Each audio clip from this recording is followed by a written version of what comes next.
Nikki, thanks so much for meeting with me today. As the owner of Express Employment Professionals, can you tell me a little bit about what you do? Sure. We are here as an employment resource for job seekers and as an employee resource for companies throughout the Valley that are looking for skilled individuals. So our job is really to make a skill and a cultural fit for our clients and to help the job seekers come in try to find a job that we believe is suitable for them. And you must see a lot of resumes come through the door. A lot of resumes. A lot of great resumes, a lot of really bad resumes. And can you tell me a couple of the high points on which resumes really stand out? What would make a really good resume? Well, I think that people really need to obviously know the keywords in their industry. It's getting harder and harder for hiring managers to get through the stacks of resumes, whether they're coming by mail, in a personal drop-off, coming online, coming through email, on websites. So we receive resumes from all different resources, and people have to have really strong keywords on their resumes because a lot of hiring managers are using keyword searches. So if they're looking for an accounts payable person, they want to see that the resume has accounts payable in it, or they might see that it has payroll or general ledger work. They want to be able to go onto that resume, do a keyword search. If it pops up, they'll read the resume. If it doesn't, they'll move on to the next one. So people need to really be aware of what is going to be searched in their industry. And do you suggest that they highlight those keywords in the qualifications section of their resume, or does it matter?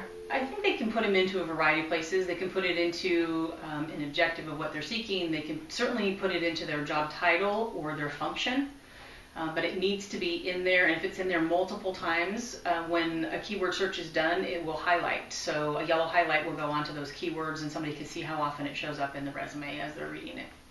And for those lower skilled positions that perhaps do not require a resume, how would you make yourself stand out on your application? Well, I'll tell you, completing an application in its entirety is the first thing that gets me to read it. And I think that people are apprehensive about putting information on if they had a bad reason for leaving a job, or they put minimal job duties because they expect that if somebody's familiar with the company in the area, we should all know what they're doing there, and we don't know. We don't know what all the job duties of every position are. So completing it. Take it home if you have to. Make sure that all the words are spelled correctly, that you use the proper verbiage for your job titles, put on there why you've left, put the phone numbers on there. Every box on an application is there for a reason, and many companies will not even look at an application a second time or even give it more than 15 seconds the first time if it's not complete. And fast forwarding to when you get that call for your interview, what do you suggest on a fabulous answer for a typical interview question such as tell me about yourself or tell me about your greatest strengths?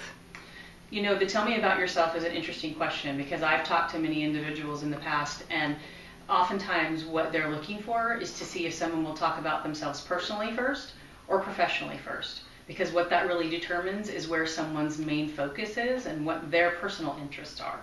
So when someone says, tell me about yourself, if the first thing you talk about is your family, then they believe that family is going to be your first priority. If you talk about your jobs and what type of position you've had in the past and a little bit about your work history, then they believe that your work is your priority. Interesting. And what about greatest strengths? What would be a good answer for that?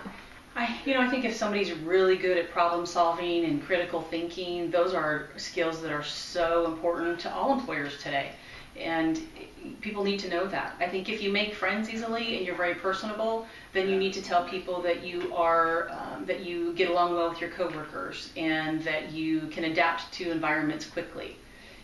You have to know what types of words to use and not just say, well, I like to make friends and I'm very social, because social to some employers means you're going to talk too much when you're at work and you're not actually going to be working.